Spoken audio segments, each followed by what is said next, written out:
Ethan Blackwood miró a su esposa, una mujer que había fregado los suelos de un restaurante solo para pagarle un curso intensivo de programación, y la llamó mala inversión. Tiró los papeles del divorcio sobre la mesa, convencido de que estaba deshaciéndose de un lastre para cambiarla por la hija de un director ejecutivo. Pero la arrogancia tiene una curiosa forma de cegar a los hombres.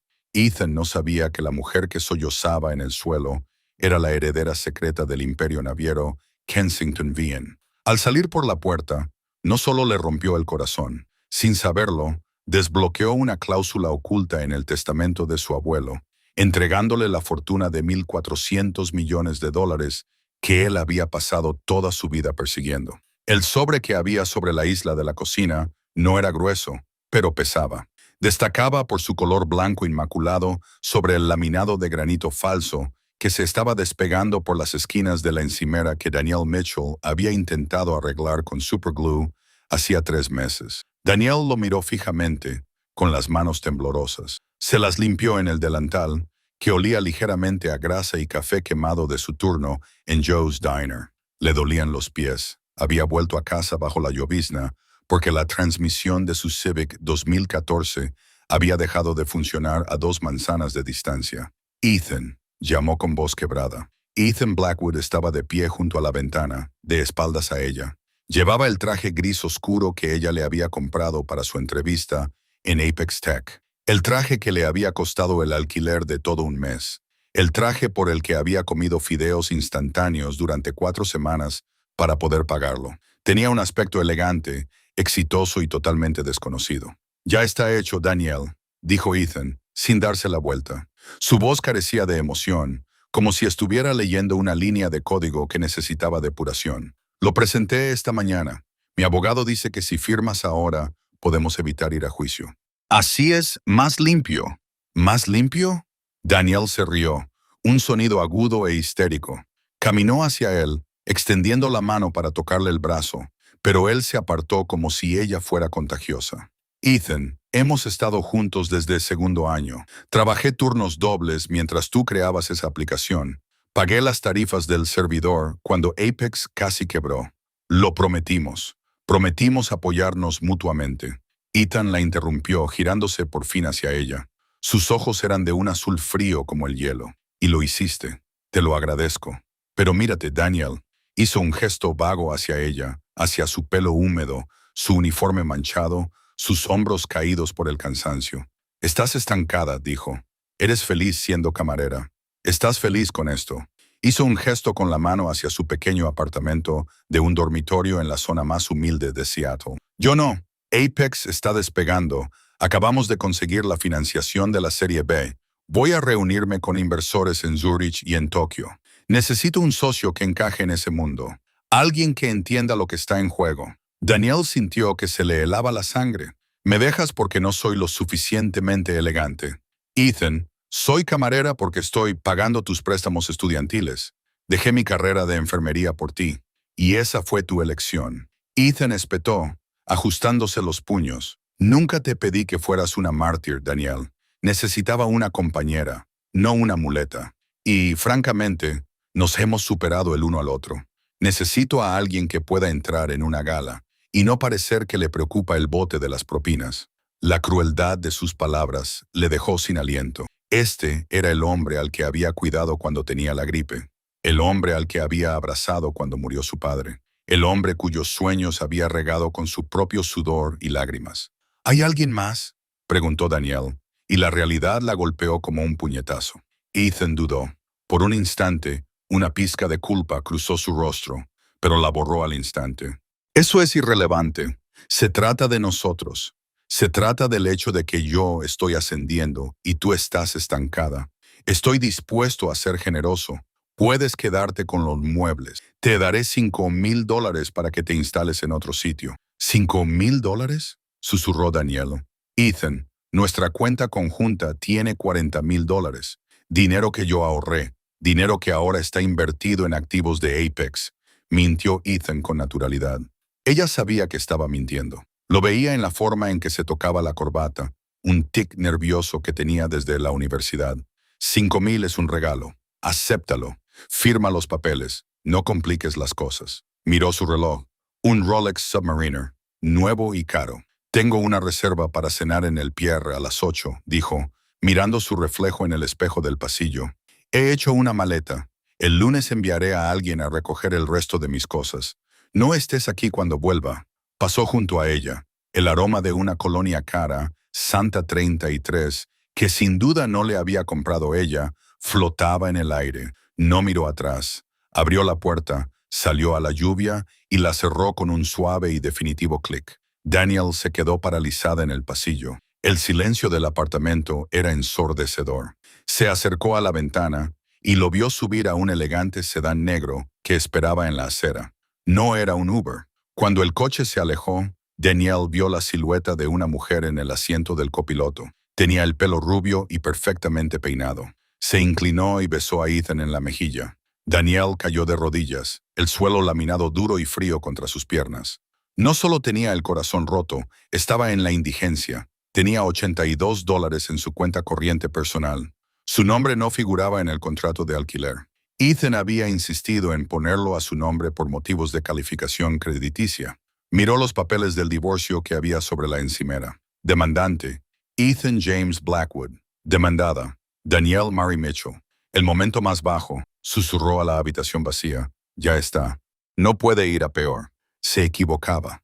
Podía ir a peor. Y empeoraría antes de que se supiera la verdad. 3 días después, Danielle estaba sentada en un colchón apolillado en una habitación de motel que olía a cigarrillos rancios y desesperación. El Starlight Motel era el tipo de lugar al que la gente iba cuando quería desaparecer o cuando el mundo ya la había hecho desaparecer. Había firmado los papeles. No tenía dinero para pagar a un abogado que luchara contra él. Y la humillación era tan grande. Solo quería cortar la rama para detener la hemorragia. Cogió los $5,000 que Ethan le había transferido como indemnización por despido. Lo llamó con amargura y se mudó. Pero el universo, al parecer, no había terminado de darle una paliza.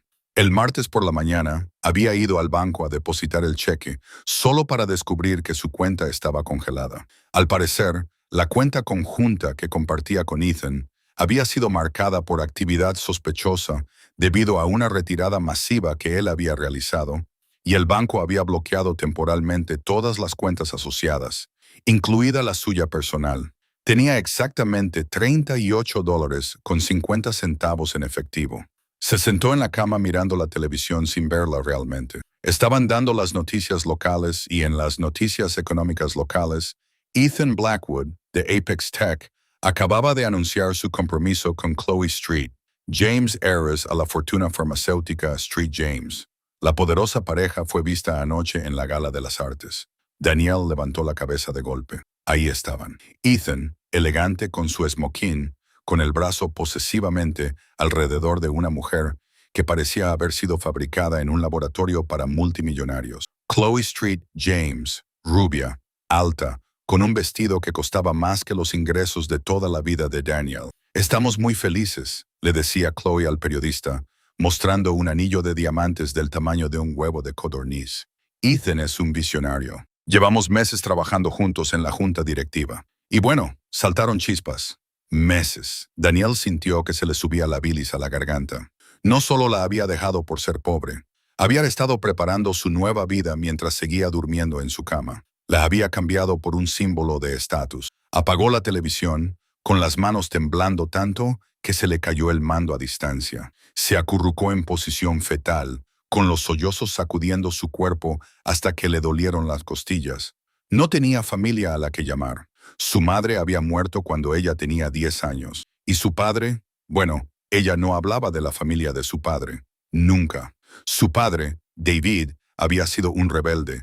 Había abandonado a su familia, una rica dinastía de Connecticut, para casarse con su madre, una artista en apuros. Por eso su padre, Silas Vane, lo había repudiado y le había cortado toda relación. Daniel nunca había conocido a su abuelo. Solo lo conocía como un mito aterrador. Un hombre que amaba el dinero más que a su propia carne y sangre. Cuando su padre murió en un accidente de coche hace 5 años, Silas ni siquiera envió flores. Estaba completamente sola. El teléfono de la mesita de noche sonó, haciéndola sobresaltar. Era un trino mecánico y áspero. Daniel lo miró fijamente. ¿Quién la llamaría aquí? Solo le había dado este número al restaurante. Descolgó. Hola, ¿es Danielle Marie Mitchell? Una voz masculina, profunda y autoritaria, con un acento británico marcado. No era un vendedor telefónico. Sí, respondió ella. ¿Quién es? Me llamo Alistair Graham. Soy el socio principal de Holloway Graham and Associates, con sede en Londres. He intentado localizarla en su móvil, pero parece que está desconectado. No pude pagar la factura, admitió Danielle, con las mejillas encendidas por la vergüenza. Mire, si es un cobrador de deudas, No soy un cobrador de deudas, señorita Mitchell, dijo Alistair.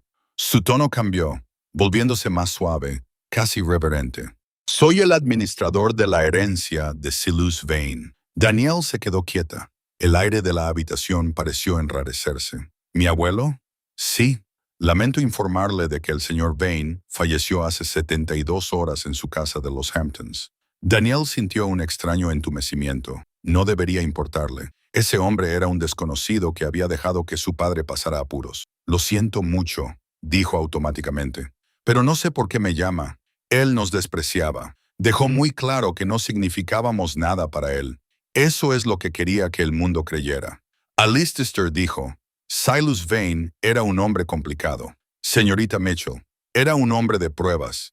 Creía que la riqueza sin esfuerzo creaba hombres débiles. Vio cómo se marchaba su padre, y aunque le partió el corazón, le dejó ir porque quería ver si David podía salir adelante por sí mismo. No lo consiguió, dijo Danielle con amargura. Murió endeudado, murió como un hombre íntegro. Alistair lo corrigió. Y entonces Silas te observó. Danielle agarró el cable del teléfono. Me observó durante 10 años. Contrató a investigadores privados para que siguieran tus progresos. Sabía lo de la escuela de enfermería. Sabía lo de los turnos dobles. Sabía lo del dinero que sacrificaste por el negocio de tu marido. Sabía todo eso y no hizo nada. Daniela lloró. Yo comía ramen para cenar. Pegaba mis zapatos con pegamento. Quería ver si tenías agallas, dijo Alistair. Quería saber si eras vanidosa y tenía una cláusula específica en su testamento. La llamaba la cláusula del parásito. ¿Qué? La herencia estaba bloqueada, explicó Alistair, siempre y cuando estuvieras casada con Ethan Blackwood. Danielle contuvo el aliento. ¿Qué dijiste? Silas no confiaba en él. Sus investigadores señalaron al señor Blackwood hace años como un oportunista. Silas escribió que en el momento en que te liberaras del peso que te agobiaba, la fideicomiso se activaría. No quería que el trabajo de su vida fuera a parar a manos de un hombre que lo gastaría en vanidades. Alistair hizo una pausa y el silencio se extendió por la línea. Mis socios supervisaron los documentos judiciales. Señorita Mitchell, vimos que los papeles del divorcio se presentaron y firmaron hace 3 días. Vimos que el señor Blackwood ha roto legalmente los lazos. Ha renunciado a todos los derechos sobre sus futuros activos a cambio de una rápida disolución. El corazón de Danielle latía con fuerza contra sus costillas como un pájaro atrapado. Entonces, ¿qué significa eso? Significa que Alistair dijo que, a partir de esta mañana, usted es la única beneficiaria del vano patrimonio. Las líneas navieras, la cartera inmobiliaria en Manhattan y Londres, los activos líquidos, todo. Danielle miró a su alrededor la sucia habitación del motel. Miró sus vaqueros rotos. ¿Cuánto? Susurró. Después de impuestos y deducciones benéficas, dijo Alistair, con voz tranquila y firme. El valor neto es de aproximadamente $1,400 millones. Danielle dejó caer el teléfono. Quedó colgando del cable, balanceándose hacia adelante y hacia atrás. 1,400 millones. Ethan la había dejado por una mujer cuyo padre tenía un patrimonio de unos 50 millones. La había dejado porque ella era estática. Le había dado $5,000 como si fuera un rescate real. Volvió a coger el teléfono. Sus manos ya no temblaban. Una fría barra de acero acababa de sustituir a su columna vertebral. Señor Graham, estoy aquí. Señorita Mitchell, ¿cuándo podré acceder a los fondos? Ya he transferido un anticipo de $50,000 a una cuenta segura a su nombre en Chase Private Client. Un coche va a recogerla al Starlight Motel. Tenemos una suite esperándola en el Four Seasons. Tenemos que discutir la estrategia. ¿La estrategia? Sí, lo dijo Alistair. Silas le dejó una carta. Dijo que cuando ella recibiera el dinero, le preguntara una cosa. ¿Quiere marcharse y vivir en paz ¿O quiere comprar la empresa que le rompió el corazón?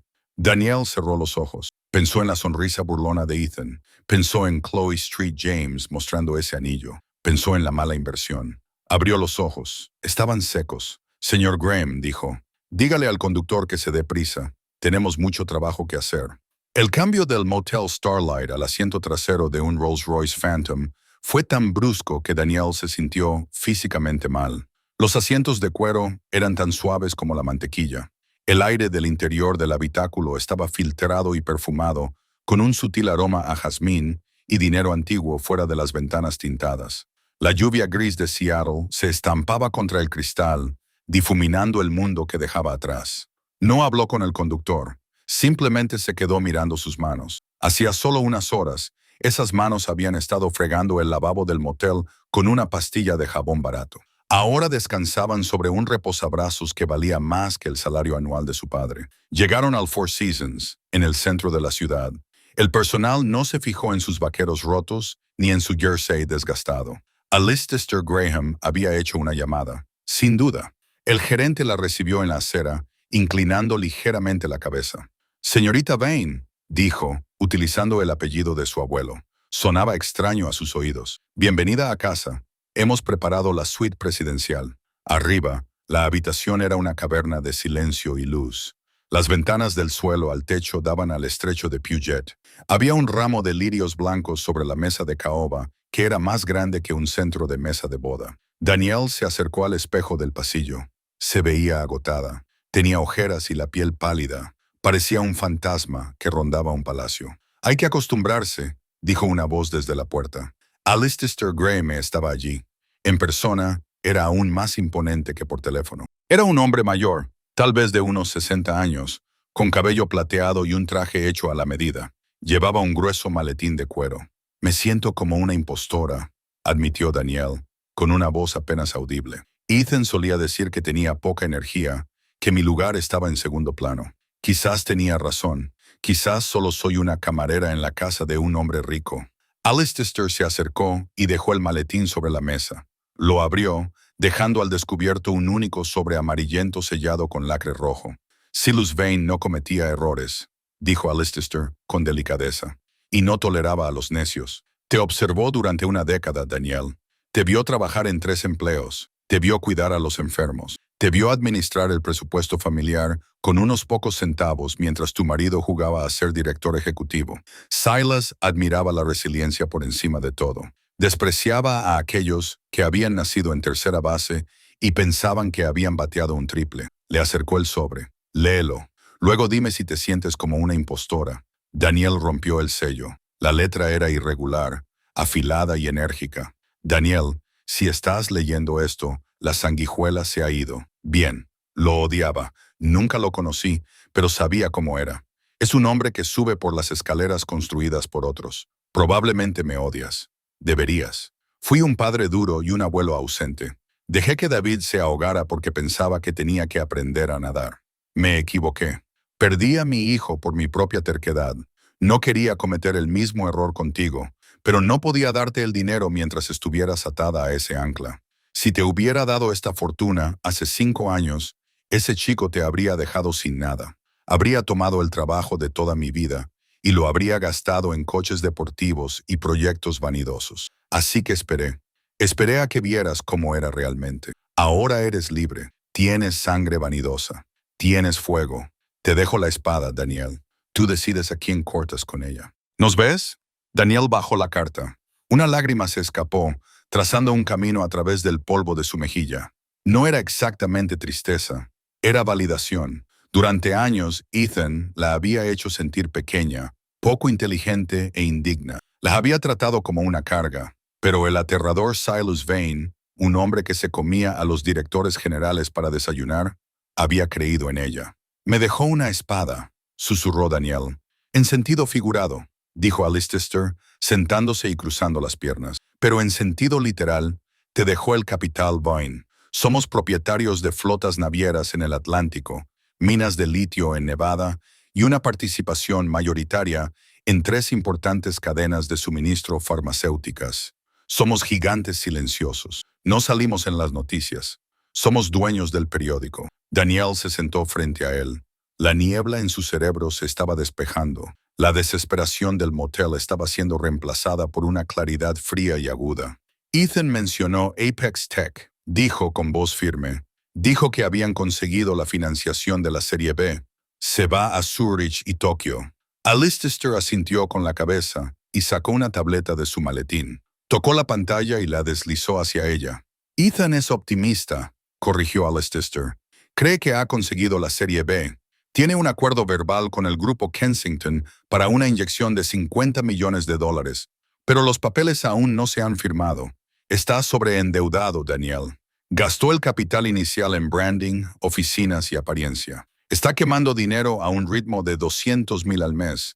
Si el acuerdo con Kensington fracasa, Apex será insolvente en 6 semanas. Daniel miró las cifras. No tenía un título en empresariales, pero sabía cómo hacer un presupuesto. Miró la columna marcada como gastos del director ejecutivo, jets privados, cenas con clientes y alquileres de lujo. Está gastando dinero que no tiene, murmuró Daniel. Está intentando parecer exitoso para atraer el éxito. Exacto. Es un castillo de naipes. Alistair la miró fijamente. El grupo Kensington está indeciso. Buscan una razón para retirarse o un socio con quien compartir el riesgo. Son una empresa conservadora. Daniel se levantó y se acercó a la ventana. Contempló las luces de la ciudad donde Ethan estaba celebrando su compromiso con Chloe Street. James probablemente descorchando una botella de Dom Perignon Vintage que no podría pagar. ¿Podemos comprar la deuda?, preguntó Daniel. Alistair arqueó una ceja. Una pequeña sonrisa se dibujó en sus labios. Podemos hacerlo mejor. Bain Capital puede ofrecer una oferta más baja que Kensington. Podemos ofrecer mejores condiciones. Comprar toda la ronda. Podemos convertirnos en el accionista mayoritario. Pero él me conoce, dijo Daniel. Si ve mi nombre no lo hará, le aseguró Alistair. Usaremos una empresa ficticia, Nebula Holdings, un vehículo offshore estándar, sin rostro, sin nombre, solo una chequera con ceros infinitos. Para cuando se dé cuenta de quién está al frente de la mesa, la tinta ya se habrá secado. Daniel le presionó su mano contra el cristal frío. Vio su reflejo, una mujer cansada con ropa sucia. Necesito una ducha, dijo, y necesito ropa. No solo ropa, Alistair. Necesito una armadura. Si voy a entrar en su mundo, no puedo parecer Daniel, la camarera. Ya he contratado a una estilista, dijo Alistair, levantándose. Llegará a las 8 de la mañana. ¿Y la señorita Bain? Sí, hay una cumbre tecnológica en 3 semanas. El Innovators Ball en San Francisco. Ethan Blackwood es el ponente principal. Tiene previsto presentar allí a su nueva prometida y su nueva financiación. Daniel se dio la vuelta. Sus ojos ya no eran los ojos suaves y suplicantes de una esposa desatendida. Eran duros, oscuros y peligrosos. Consígueme una invitación, dijo, y asegúrate de que sea VIP. La transformación no fue instantánea. Fue un agotador campamento de entrenamiento de 3 semanas. Daniel no solo compró ropa, aprendió a llevarla. Alistair contrató a un entrenador de postura, un instructor de adicciones y un analista de negocios. Desde el amanecer hasta la medianoche, Daniel absorbió información. Aprendió a leer balances. Aprendió la sutil etiqueta de la alta sociedad. Cómo sostener una copa de vino por el tallo. Cómo entrar en una habitación sin mirar al suelo. Cómo silenciar a un hombre con una sola mirada. Se cortó el pelo. Las largas y desordenadas ondas castañas que solía recoger con una goma habían desaparecido. En su lugar, lucía un corte bob asimétrico teñido de un negro azabache brillante. Enmarcaba su rostro, resaltando unos pómulos que no había notado hasta que perdió el peso que había ganado por el estrés. Ya no era Daniel Mitchell. Daniel Mitchell era una víctima. La mujer del espejo era Danielle Bain. Llegó la noche del baile de los innovadores. Se celebró en el Palacio de Bellas Artes de San Francisco, un lugar con rotondas altísimas y mármol resonante. El aire estaba impregnado del aroma de los lirios y del murmullo de $1,000 millones en patrimonio neto mezclándose en una sola sala. Ethan Blackwood estaba de pie cerca del centro del salón principal, con una copa de whisky en la mano. Lucía impecable con su esmoquín azul noche y su sonrisa brillante y ensayada. De su brazo colgaba Chloe Street James, Chloe era innegablemente hermosa, como lo es una estatua, fría y perfecta. Llevaba un vestido plateado que brillaba como mercurio líquido. Se reía de algo que decía un inversor de capital riesgo, con la mano posada posesivamente sobre el pecho de Ethan. «Estás que te sales esta noche, cariño», le susurró Chloe a Ethan cuando el inversor se alejó. «Todo el mundo quiere una parte de Apex». «Es el impulso», dijo Ethan, recorriendo la sala con la mirada. Se sentía como un rey. Los papeles del divorcio estaban presentados. Danielle se había ido, probablemente llorando en algún parque de caravanas, y él estaba a punto de cerrar el trato de su vida. «Una vez que Kensington firme la semana que viene, seremos intocables». «¿Has oído hablar de Nebula Holdings?», preguntó Chloe bebiendo un sorbo de champán. «Papá los mencionó. Dijo que han estado husmeando alrededor del trato. Muy misterioso. Que husmeen». Ethan se burló. «No me importa de quién sea el dinero, siempre y cuando el cheque se cobre. Solo tengo que superar el discurso de apertura». Al otro lado de la sala, se abrieron las pesadas puertas de roble. Normalmente, cuando se abren las puertas en una fiesta, nadie se da cuenta, pero el silencio que se extendió por la entrada era contagioso. Se propagó desde el fondo de la sala hacia el frente como una ola. Ethan frunció el ceño y se giró para ver qué distraía a su público. Una mujer bajaba por la gran escalera. Llevaba un vestido de terciopelo carmesí oscuro, un corte rojo sangre en medio de un mar de esmokines negros y vestidos plateados. El vestido era estructurado, arquitectónico, con cuello alto y espalda escotada. Era conservador, pero increíblemente provocativo. No llevaba joyas, excepto un par de pendientes vintage de esmeraldas que reflejaban la luz con cada paso. Caminaba despacio, con deliberación. Cada paso resonaba en el mármol, con un ligero eco. «¿Quién es esa?», preguntó Chloe con voz tensa. «¿Es actriz?». Tan entrecerró los ojos. La mujer tenía el pelo corto y marcado. Su maquillaje era atrevido, con unos labios rojo oscuro a juego con el vestido. Parecía poderosa, intimidante y familiar. Tan sintió un extraño cosquilleo en la nuca. Conocía ese andar, pero el contexto no encajaba. Ese andar pertenecía a una mujer que llevaba una bandeja de tortitas, no a una mujer que bajaba las escaleras como si fuera la dueña del edificio. La mujer llegó al final de las escaleras. Alistair Graham salió de entre la multitud, con aspecto de distinguido guardaespaldas, y le ofreció el brazo. Ella lo aceptó, pero no lo miró. Miró al frente directamente a Ethan, directamente a Tatum. El vaso de Ethan se resbaló en su mano, derramando whisky sobre sus nudillos. «Danielle», articuló con los labios. No podía ser. Danielle era desaliñada. Danielle llevaba sudaderas con capucha de tallas grandes. Danielle se disculpaba por ocupar espacio. Esta mujer parecía capaz de incendiar el edificio si la temperatura no era de su agrado. «¿La conoces?», preguntó Chloe, sintiendo su tensión. «Creo que es mi exmujer», balbuceó Ethan, palideciendo. Chloe soltó una risa aguda e incrédula. «¿La camarera?». «Ethan, no seas absurdo. Esa mujer lleva un Dior vintage. Ese vestido cuesta más que tu primer coche. Y está con Alistair Graham. Es el tiburón que gestiona el patrimonio de Vane. ¿Por qué tu ex, la camarera del restaurante, estaría con el ejecutivo más poderoso de Londres?» Ethan negó con la cabeza. «No lo sé, pero tengo que averiguarlo». El pánico comenzó a bullir en su pecho. ¿Estaba arruinándolo todo? ¿Había venido a montar una escena? ¿A suplicar? Si montaba una escena delante de los inversores de Kensington, podría arruinarlo todo. «Quédate aquí», le ordenó Ethan a Chloe. Se abrió paso entre la multitud, con el corazón latiéndole con fuerza. Interceptó a Danielle justo cuando estaba cogiendo un vaso de agua con gas de una bandeja que pasaba. «Danielle», le susurró, agarrándola del codo. Danielle se detuvo. Ella no se inmutó. Bajó lentamente la mirada hacia la mano de él sobre su brazo, mirándola con leve disgusto, como si una cucaracha se hubiera posado en su manga de terciopelo.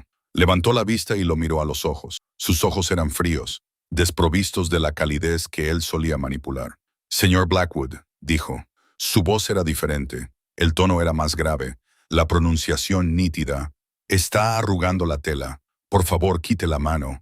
«¿Qué demonios hace aquí?», susurró Ethan furioso, inclinándose hacia ella. «¿Cómo ha entrado? ¿Se ha acostado con el portero?». «Mire, Danielle, le di los 5,000. Si está aquí para suplicar más, está cometiendo un gran error». Daniel se rió. Era un sonido suave y seco. ¿Suplicar? Oh, Ethan, siempre has tenido mucha imaginación. Baja la voz. Ethan espetó, mirando a su alrededor para ver si alguien estaba mirando. No perteneces aquí. Mírate, jugando a disfrazarte. ¿Quién ha pagado esto? ¿Ya has encontrado un papi rico? Se burló, tratando de recuperar la ventaja. ¿O te has gastado hasta el último centavo que te di en un vestido de alquiler solo para darme celos? Es patético. Daniel, Chloe está aquí. Ella es la auténtica. Tú solo eres una imitación. Daniel dio un sorbo a su agua. Sin inmutarse, se acercó a él, invadiendo su espacio personal. Olía a Santile y a peligro. No estoy aquí por ti, Ethan, dijo con calma. Estoy aquí por negocios. ¿Negocios? Ethan se burló en voz alta. ¿Qué negocios? A menos que necesiten a alguien para rellenar las cafeteras, no tienes nada que hacer aquí. En realidad, una voz grave interrumpió. Alistair Graham se adelantó con suavidad, interponiéndose entre Ethan y Daniel. Miró a Ethan con la expresión aburrida de un hombre que observa una mosca zumbando contra una ventana. Señor Blackwood, dijo Alistair, le aconsejo que hable con más respeto. Se está dirigiendo al director de Nebula Holdings. El mundo se detuvo para Ethan. El ruido de la fiesta se desvaneció en un zumbido agudo en sus oídos. ¿Qué? Articuló Ethan. Nebula, los inversores mayoritarios, le corrigió Daniel. Una pequeña sonrisa cruel se dibujó en sus labios, la primera emoción que había mostrado en toda la noche. Hemos estado revisando tus finanzas, Ethan. Son preocupantes. Tenemos mucho que discutir antes de que decidas si vale la pena salvar Apex. Se inclinó hacia él, rozándole la oreja con los labios. Y por cierto, susurró, el vestido no es de alquiler. Soy la propietaria de la empresa que lo ha fabricado. Se apartó, le hizo un gesto cortés con la cabeza y pasó junto a él, dejándolo paralizado en medio del salón de baile, mientras la cola carmesí de su vestido se deslizaba sobre sus zapatos lustrados como un rastro de sangre. El sol de la mañana incidía sobre la fachada acristalada del edificio de Apex Tech, convirtiéndola en un pilar de luz cegador en el centro de Seattle. Era un edificio diseñado para intimidar, con acero cromado y un minimalismo agresivo. Daniel Vane estaba de pie en el ascensor, observando cómo subían los números de las plantas. 10, 15, 20. A su lado, Alistair Graham se ajustó la corbata de seda. Miró su reloj. El grupo Kensington envió su carta de rechazo a las 8 en punto de la mañana. Dijo en voz baja. Ethan la recibió hace 10 minutos. En este momento, es un hombre que ve cómo su paracaídas no se abre. Daniel no sonrió. Se alisó la solapa de su chaqueta blanca de crepé. Hoy no se trataba de venganza en el sentido ardiente y apasionado. Se trataba de algo más frío. Era la autopsia de un matrimonio realizada en una sala de juntas. ¿Sabe que voy a ir?, preguntó Daniel. «Sabe que Nebula Holdings va a ir», respondió Alistair. «No sabe quién será el verdugo». Las puertas del ascensor se abrieron con un suave tintineo. El vestíbulo de la cúspide era un hervidero de energía nerviosa. La noticia se había difundido claramente. La recepcionista, una joven llamada Jessica, que solía mirar con lástima a Daniel cuando le llevaba el almuerzo a Ethan, se quedó paralizada. Sus ojos se agrandaron al ver el aspecto de Daniel. El traje a medida, el bolso Birkin, el aura de autoridad absoluta. Señora Blackwood, tartamudeó Jessica. Señorita Vane, corrigió Daniel, sin detener el paso. ¿Está él aquí? Está en la sala de conferencias con la junta, pero no creo que Daniel pasó junto a ella, con Alistair flanqueándola como una sombra. Empujó las pesadas puertas dobles de la sala de conferencias principal. La sala quedó en silencio. Ethan estaba de pie a la cabecera de la mesa, con la corbata aflojada y el pelo revuelto. Parecía que no hubiera dormido. Alrededor de la mesa había otros 4 hombres, los inversores minoritarios y los miembros de la junta. Todos tenían el rostro sombrío. Ethan se detuvo a mitad de la frase. Miró fijamente a Daniel. Su rostro pasó por una compleja serie de contorsiones, sorpresa, confusión y luego una esperanza desesperada y angustiosa. «Daniel», susurró. De hecho, dio un paso hacia ella. «¿Has venido?» Se volvió hacia los miembros de la junta. Una sonrisa frenética se dibujó en su rostro. «Caballeros, esta es mi esposa. Mi exmujer ha venido a apoyarme». Daniela se dirigió al extremo opuesto de la larga mesa de roble. No se sentó. Dejó su maletín de cuero sobre la superficie con un golpe seco. No he venido a apoyarte, Ethan, dijo. Su voz era tranquila, pero transmitía una autoridad natural. Estoy aquí para auditarte. ¿Auditar? Preguntó uno de los miembros de la junta, un hombre corpulento llamado señor Henderson, levantando la vista. ¿Quién es esta? Blackwood. Esta es Danielle Vane, anunció Alcester, dando un paso adelante. Es la única propietaria de Nebula Holdings, la entidad que actualmente posee el 40% de tu deuda por préstamo puente. El aire se detuvo en la sala. Ethan agarró el respaldo de su silla con fuerza, hasta que sus nudillos se pusieron blancos. Ethan susurró, ¿tu Nebula? Eso es imposible. No tienes nada. Eres una camarera. Danielle dijo y abrió la cartera. Ahora soy la persona que tiene la hipoteca de esta oficina. Soy la propietaria de la granja de servidores que alquilas en Oregón. Y soy la única persona en esta ciudad dispuesta a firmar un cheque para evitar que Apex se declare en bancarrota el viernes. Deslizó un documento por la mesa. Este giró suavemente sobre la madera pulida y se detuvo justo delante de Ethan. El acuerdo con Kensington está muerto, Ethan. Danielle dijo, no les gusta el riesgo y tú eres un riesgo elevado. Ethan miró el documento. Era una hoja de términos, pero no era un acuerdo de asociación. Era una adquisición hostil. La voz de Ethan temblaba mientras leía. Esto le da a Nebula el control accionarial, el 60% del capital. Me estás degradando. Sería un empleado en mi propia empresa. Serías el director técnico, corrigió Danielle. Eres un buen programador, Ethan, pero eres un pésimo director ejecutivo. Gastas demasiado en apariencias y no lo suficiente en el producto. Tratas a las personas como activos que hay que liquidar. Se inclinó hacia adelante, con las manos apoyadas en la mesa. Esta es la oferta. Nebula inyecta $20 millones inmediatamente. Pagamos las deudas. Mantenemos las luces encendidas. A cambio, yo ocupo el puesto de presidenta. Yo controlo la junta. Yo controlo el presupuesto. ¿Y tú? Hizo una pausa y lo miró fijamente a los ojos. Tú recibes un salario, modesto, basado en el rendimiento. No voy a firmar esto, escupió Ethan, con el ego a flor de piel. Es insultante. Yo construí esto. Yo soy Apex. Entonces puede explicarles a estos caballeros. Daniela señaló a los miembros de la junta. ¿Por qué sus opciones sobre acciones no valdrán nada el lunes por la mañana? El señor Henderson carraspeó. Miró a Ethan con fría calculadora. Ethan, gruñó, si Kensington se retira, no tendremos otra liquidez. Si la señorita Vane nos ofrece un salvavidas, tenemos que aceptarlo. Lo hace por despecho, gritó Ethan, señalándola con un dedo tembloroso. ¿No lo ves? Es mi exmujer. Está resentida porque la dejé. Esto no es un negocio, es una venganza. Danielle no se inmutó. Se volvió hacia Alcester. Señor Graham, por favor, muestre al consejo el informe de diligencia debida. Alcester repartió carpetas a los miembros del consejo. Página 4. Danielle acusó a Ethan de utilizar fondos de la empresa para alquilar un ático en Belltown, a nombre de Shell LLC. Página 6. $80,000 en honorarios de consultoría pagados a una empresa propiedad de Chloe Street. El padre de James, un soborno para conseguir una reunión que finalmente fracasó. Página 10. Gastos personales cargados a la cuenta corporativa, incluyendo una pulsera Cartier comprada 3 días antes de que me pidiera el divorcio. Los miembros de la junta hojearon las páginas. El silencio era denso, sofocante. Ethan se encogió. Parecía pequeño.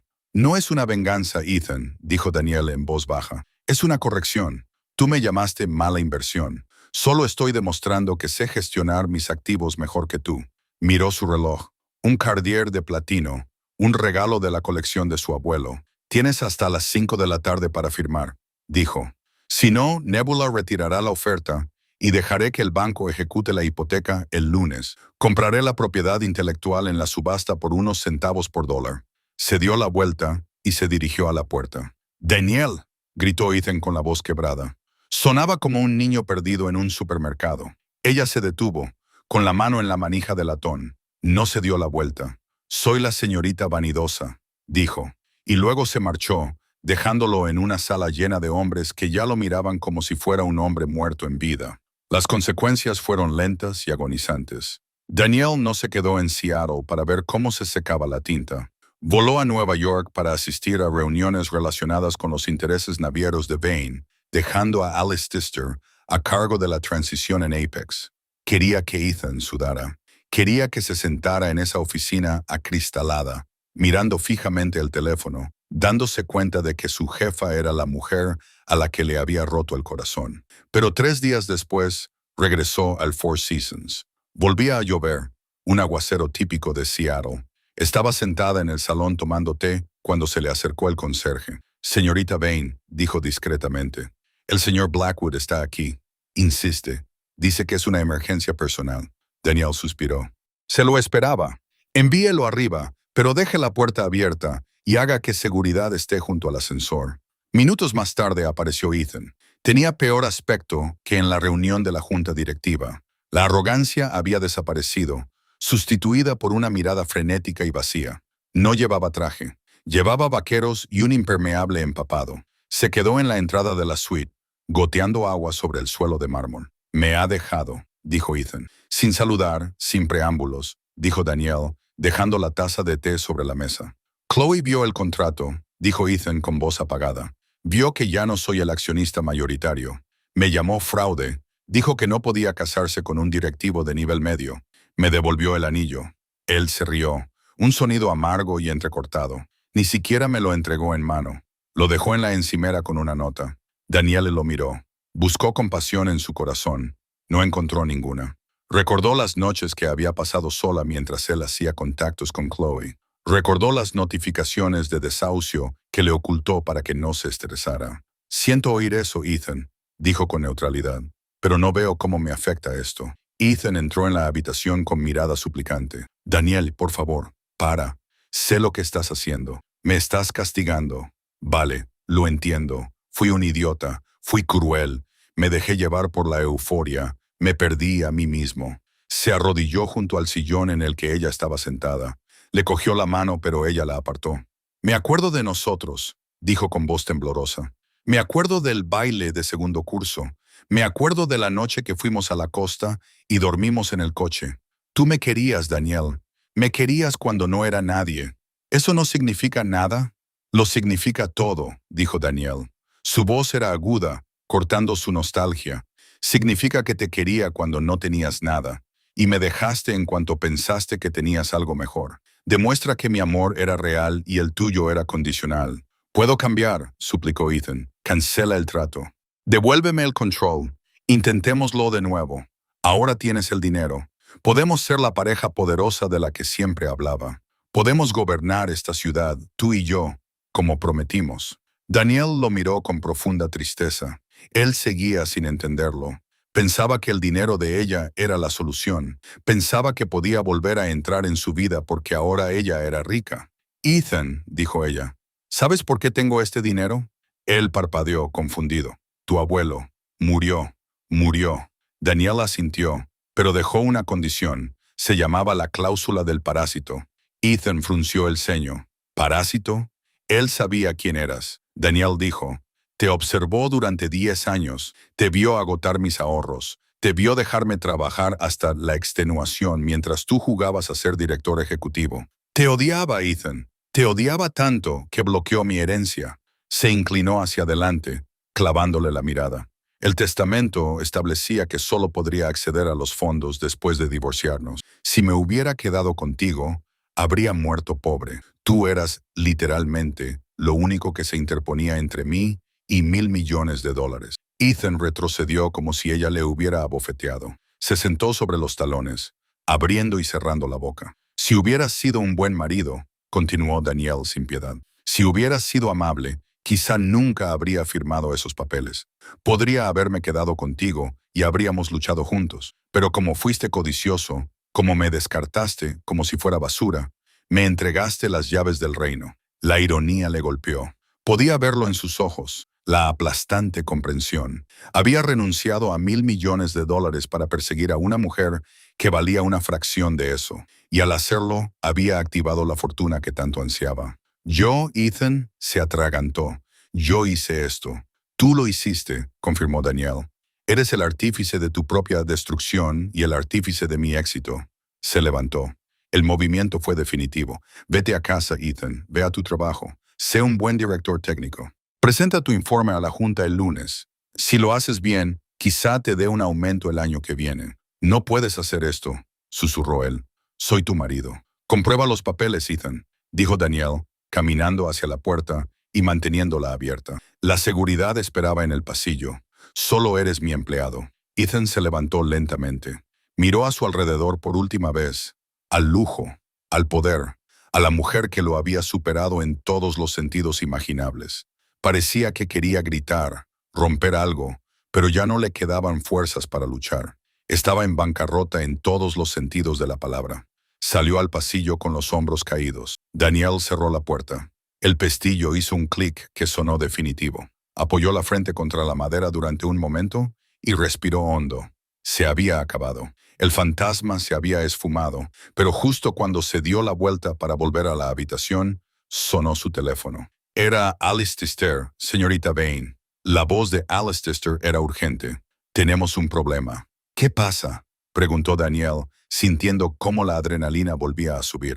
¿Ha firmado? Ha firmado, dijo Alice Tister.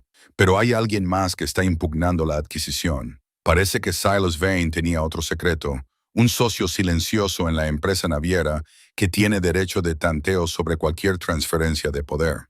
¿Quién?, preguntó Daniel. Un hombre llamado Julian Thorne.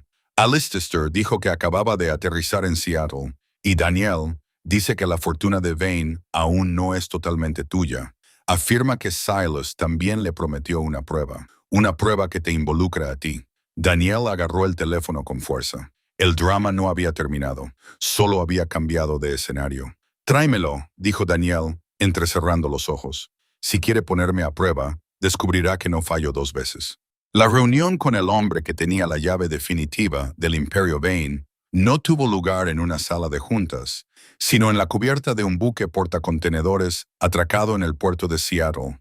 Llovía y el viento frío azotaba las aguas oscuras, pero Daniel no temblaba. Se quedó de pie con su gabardina, observando cómo las grúas cargaban enormes contenedores de acero con el logotipo de Vane Logistics. El hombre, Thorne, estaba de pie junto a la barandilla. Era más joven que Alice Tister, quizá rondaba los 40 años, con el aspecto curtido de un hombre que había pasado más tiempo en el mar que en una oficina. Silas me dijo que eras blanda, dijo Thorne, sin volverse hacia ella. Dijo que tenías buen corazón, pero poca firmeza. Le preocupaba que, una vez que tuvieras el dinero, liquidaras la flota y te mudaras a Tuscanyani. Silas no me conocía, respondió Daniel, con una voz que atravesaba el viento. Me observaba, pero no me conocía. No sabía que sobrevivir a un hombre como Ethan Blackwood requiere más fuerza que dirigir una empresa. Thorne se giró. Tenía un documento en la mano, el formulario de liberación que le otorgaría el control total y sin restricciones de las rutas marítimas. O, si no superaba su evaluación, el documento que obligaría a una compra obligatoria, dejándola rica pero sin poder. La industria naviera es fea, señorita Vane, dijo Thorne. Son los sindicatos, son los aranceles, son las tormentas que hunden 100 millones de carga en 10 minutos. Ethan Blackwood quebró porque no pudo soportar la presión de una startup tecnológica. Esto es una zona de guerra. Daniel dio un paso adelante. No pestañeó. Lo sé, dijo. He pasado las últimas 3 semanas analizando las rutas. Su flota del Pacífico está perdiendo dinero debido a contratos de combustible obsoletos en Singapur. Tienes un exceso de seguro en las rutas del Atlántico y un seguro insuficiente en el mar de China Meridional. Si renegociamos los impuestos sobre el combustible y modernizamos los sistemas de seguimiento utilizando la tecnología de Apex, que ahora controlo, aumentaremos los márgenes en un 12% en el primer trimestre. Thorne hizo una pausa, entrecerró los ojos y la evaluó. No esperaba que ella supiera de logística, esperaba una socialité. «Has leído los informes», señaló él. «Los he memorizado», corrigió Daniel. «Y no quiero ir a Tuscanyani, quiero construir». Ethan trataba a las personas como activos desechables. Yo pretendo tratar a esta empresa como una familia. Esa es la diferencia entre un jefe y un líder. Una lenta sonrisa se extendió por el rostro de Thorne. Bajó la vista hacia el documento y luego volvió a mirarla. Sacó un bolígrafo del bolsillo de su chaqueta, firmó en la línea inferior y se lo entregó. Silas se equivocaba, dijo Thorne. No eres blanda. Eres acero envuelto en terciopelo. La flota es tuya, Daniel. 6 meses después, Business Insider presentó una nueva cara en su portada. No era Ethan Blackwood, era Daniel Vane, con el título El Fénix del Sonido. Ethan vio la revista en un kiosco mientras caminaba hacia la parada del autobús. Seguía siendo el director técnico de Apex, pero había perdido su autoridad. Rindía cuentas ante una junta directiva que vigilaba cada uno de sus movimientos. Vivía en un pequeño apartamento estudio y ahorraba dinero para pagar las deudas de sus días de gloria. Chloe Street James se había casado con un gestor de fondos de cobertura en una boda relámpago en Las Vegas 2 semanas antes. Ethan miró la foto de Daniel. Parecía radiante, fuerte e intocable. Extendió la mano y posó el dedo sobre su rostro en el papel brillante, recordando la calidez de su mano cuando ella solía consolarlo después de un mal día. Había tenido un diamante en la mano y lo había cambiado por un trozo de cristal. Se subió el cuello para protegerse de la lluvia y siguió caminando. Daniel Vane había seguido adelante para conquistar el mundo. Ethan Blackwood estaba aprendiendo a vivir en él. Y esa es la historia de Daniel Vane. Es un recordatorio de que, a veces, la persona que te descarta te está haciendo el mayor favor de tu vida. Ethan pensaba que estaba eliminando un lastre, pero en realidad estaba cortando el ancla que impedía a Daniel navegar. En la vida, la gente intentará valorarte basándose en su propia perspectiva limitada. Verán tus dificultades actuales y asumirán que esa es tu identidad permanente. Pero, al igual que Daniel, tu momento más bajo no es el final de tu historia. A menudo es el prólogo de tu mejor capítulo. La verdadera riqueza no es solo los $1,000 millones en el banco. Es darte cuenta de que eres capaz, eres resistente y eres digno con o sin la aprobación de los demás. Si te ha gustado esta historia de venganza, redención y éxito, dale al botón me gusta. Ayuda mucho al crecimiento del canal y me permite saber que quieres más historias como esta. ¿Crees que Daniel hizo bien en mantener a Ethan como empleado o debería haberlo despedido? Déjame tu opinión en los comentarios. Y si aún no lo has hecho, suscríbete y activa la campana de notificaciones para no perderte ninguna historia nueva. Nos vemos en la próxima.